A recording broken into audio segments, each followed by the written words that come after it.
Hey folks, welcome. My name's Andrew, this is What I Do, and in today's episode, we're going to do Ron Burgundy proud by examining the exciting world of delivering the news. There is a whole world of jobs out there, most of which we've never heard of. Let's explore that world together. To help us investigate this career, we're joined by Jean-Emile. Jean, thanks for joining me. Hi, Andy. So good to see you, man. So my first question is quite simple. What do you do and where do you do it? I'm based in Paris right now, Paris, France, and I am currently a broadcast journalist, producer, and presenter. It's a kind of a trifecta, a trifecta career for France 24. So on a day-to-day, I go into work. My schedules change all the time. But they do vary from about 6 hours to 8 hours per shift. I go into work. If I'm a producer / broadcaster, I will take images and film video from all around the world. Normally it comes from Reuters. They do all the filming for us. And I put those on a timeline on the computer. I then edit it and I create a script and I do it according to the images. And then I just produce it basically. And it comes out as a 1 minute, 30 to 2 minute package. Okay. And these can vary from any story around the world. These touch on places from Antarctica to South Africa to England, to anywhere in the world, because it is global news. They like to have a bit of a French twist on things, obviously. They like to make it Franco-focused, or Franco-centric, if you will. Not Francophobic. Not Francophobic. They want to try and make it telling the world a story from a French perspective, which I quite enjoy because it is something fairly unique and fairly new. I think the channel was established only about 12 years ago. So that's the broadcasting side. That's the production side. It's very nice. You get to create your own scripts. You get to tell your own stories. You get to tell it the way you want. Yeah. But you still have to use the elements that the world provides to you. So on a day-to-day, you're learning thoroughly about everything that's going on in the world. You're up to date. It is your job to be informed. And it's your job to then spread the news to everyone, which is quite a privilege and quite an important responsibility to take at the same time. Yeah.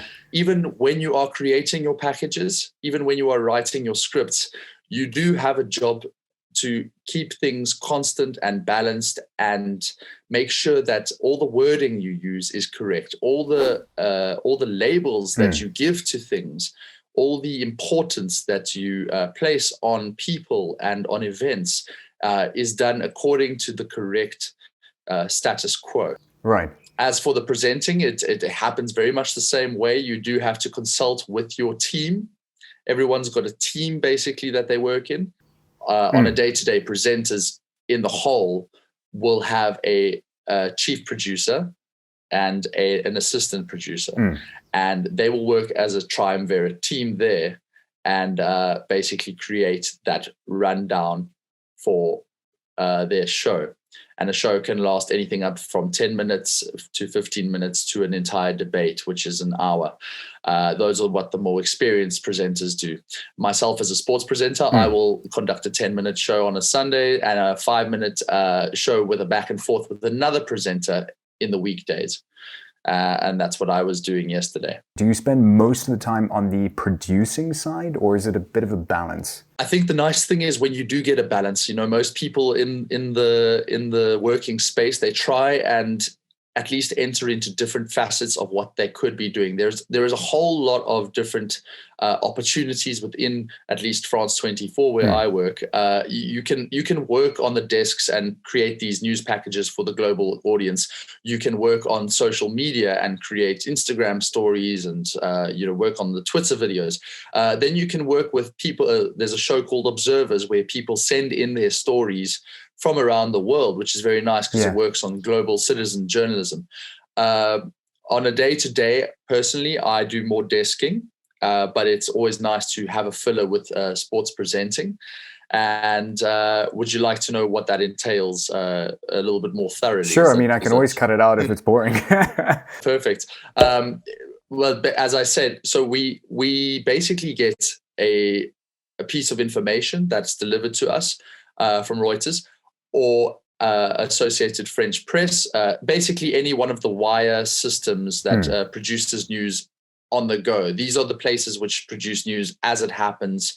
If you want to know that a volcano has erupted in Iceland, this is the thing that is going to get you the news literally 2 minutes later. And we gather all of that information. Then it's up to us to do the research.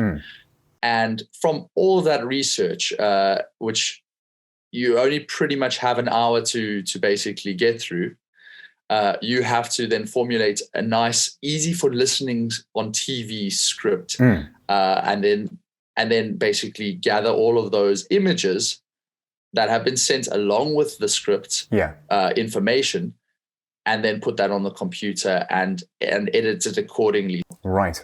Okay, so just talking back to the French perspective, although your name, Jean-Émile, would perhaps give you the idea that perhaps you are a French speaker, that's not your first language. How much French did you know before you went to France to work? I knew just enough to get me the job. I will be honest with you, I was absolutely minimal in my French knowledge. I conducted 2 years at school. That was all that I did. And having to recycle French that I had learnt then and try and basically pass the interview process was a very tall order. I got in by the skin of my teeth, I have to say. But in saying that, it's only gone up from there. And I have made it. I've managed. I've been here now 2 years. And I guess I could say it was very scary at the start. And considering I've lived by myself the entire duration of my stay here, and during the pandemic where meeting French people has not been easy to basically improve or to converse, it has been a challenge, and I don't expect it would be this difficult for the future for many people from here on. But if I could make it in those times and in a pandemic like that, anyone with at least a base level should be able to make it. So jumping back onto the tasks, what do you find is the best part of your job? What do you love the most about what you do? The best part is being informed. This big brain time. And having all the information at your fingertips so that when you're at a dinner party, firstly, you can tell the best stories. And secondly, you can be safe in the knowledge that and it gives you a lot of power, as I mentioned. Yeah. It's a lot of power and it's a lot of responsibility. And I know specifically in a time where news can be altered and distorted and we don't actually know the facts and figures. It's actually a benefit to be part of a group which is informed. Right. You get to investigate things which are impacting the world at the moment they're impacting it. I can give you an anecdote as an example. Yeah. I was the very first person in France to produce a package on the novel coronavirus. Dun, dun, dun. In 2019. I was the very first person to say that a Chinese man had become infected after a seafood wet market in Wuhan, China. And that for me is quite astonishing because I do remember creating that first package, which basically was the premise for an entire pandemic. I mean, it's terrifying, but you are the witness to history. And I think that is the best part of it. Awesome. All right. Now, there must be something, at least, that's a little bit frustrating about this job. What do you find, even if you don't hate it, what's just like the least enjoyable part? I would say the hours, absolutely the hours. It's not so much that the hours are in the deep dark of the night, which they often are. Yeah. It's the fact that they change on a daily basis. Right. I was working at 3 p.m. until midnight yesterday. Tonight, I will start my job at 11 p.m., working until 6:30 a.m. Right. Then the next day, it's going to be 10 a.m. until 6 p.m. And then the next day, again, 10 till 6. And then I will start at 4 a.m. in the morning, which I must say, waking up at 3 to start a job is not something that comes naturally to the human body.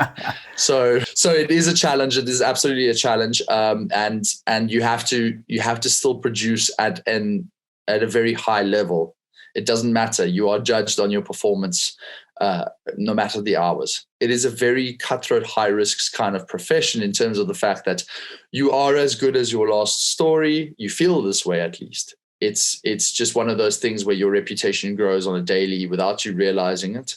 But as quickly as your reputation can grow, it can also fall. So you just have to be on it all the time, and it is a stressful environment. Yeah. If you don't think that you can cope with that stress, take it easy on yourself. I won't say it's not the job for you. You just have to anticipate that it is a stressful environment, and there is a time.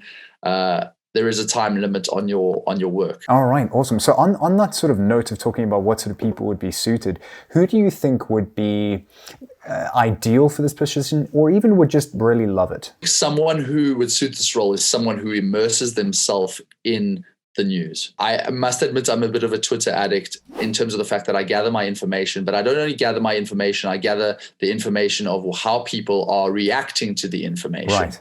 So I think that's quite important. But you have to be someone who just loves to know. I must get used to disappointment.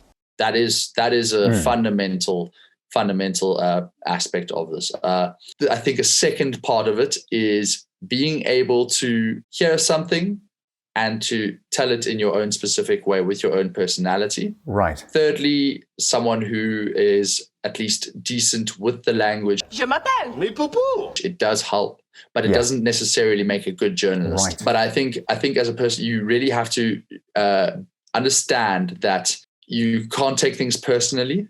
As a journalist, you are going to get attacked by people who don't want their stories coming out. Right. And you got to have a thick skin. But as I mentioned, if you are okay with all of that and you are very sure within yourself and your own identity, because that comes into a lot of it, if you are comfortable with telling stories, no matter where they come from or who's telling them, and you are regurgitating what they say without placing too much of your own opinion on things, at least, this is the job for you. You're going to fly, but just make sure you're at the right place at the right time. Or times, depending on whether it's your late night shift or your midday. Exactly. Who would you say might really hate this job? Who would find this tiring, exhausting, or just wouldn't fit? It's people who like pragmatism and like schedule and like to know what to expect from their day to day. Right. The beautiful thing about this profession is that it does change on a daily basis, and that means that it can be exciting and it can be riveting and it can be absolutely exhausting. Right. And it's not just so much the hours; it's also the work that you have to get your head around and grapple with, and your mind frame has to be a completely different one to the day before. If you're doing something on economics, if you're doing something on the world affairs, if it's a happy story, if it's a sad story, if you get the picture. People who don't like working under that stress of a deadline or working with a different boss every single 6 hours, they will not appreciate the complexities of this job, I would say. Right, absolutely. Okay, so how did you find yourself working as a producer, a broadcaster, presenter in France? Was that always the goal, or did it just kind of happen? What was your story of how you got into this? It was one of those, one day I hope I will have this kind of opportunity things in my life. And I had that as a young kid. I think from the age of 10, I always thought that I wanted to possibly be involved in television one day. I didn't know what aspect. It could be movies, it could be film, it could be documentaries, it could be something. But what I did even back then is try and find a way to just shadow and immerse myself in that world. I know it's incredibly early and it's strange to hear, but I got an opportunity to just even sit in on a studio production at Carte Blanche in South Africa when I was 10. I made myself known as that young kid who was just interested and wanted to go along with his parents to go and see that. Years later, I studied a specific angle. I kept in touch with Carte Blanche, and I studied a specific set of subjects that they felt was beneficial to the program. And I I carried on staying in touch, and I carried on just being persistent and throughout my degree and throughout my course. And basically, I said that I am available, and I would love to form a working partnership with you. And they said we're interested too. It was luck, because they might not have had a space for me. But the point is, I made the opportunity for myself. Yeah. After I worked at Carte Blanche for 2 years as an investigative journalist, I felt that my journalism in particular had not been developed well enough. Right. So I studied broadcast journalism in London at a place called City University, which I researched as being the best place to go to because it had the best contacts in the industry. Right. I realized that I had enough academic base behind me now, but now I needed the connections. And that is exactly why I chose that university. And lo and behold, a contingent from France 24 came and interviewed us for the position, and I was fortunate enough to get that. Awesome. So that is how I landed that role. I chose the right university, and I will not hide away from that fact. I chose the right place for the right networking. Obviously, it was a fantastic course, and it taught me so much. Yes. And so I can't discount that. But always have in your mind where is going to get me the best contacts. Awesome. All right. I think you've given us a well of information. Of course, you are the man on the front lines of information, so why would you not have all of the information to give us? So thank you so much for joining me today. I really appreciate you taking some of the hours that you could be using for sleeping in between your shifts to join us today.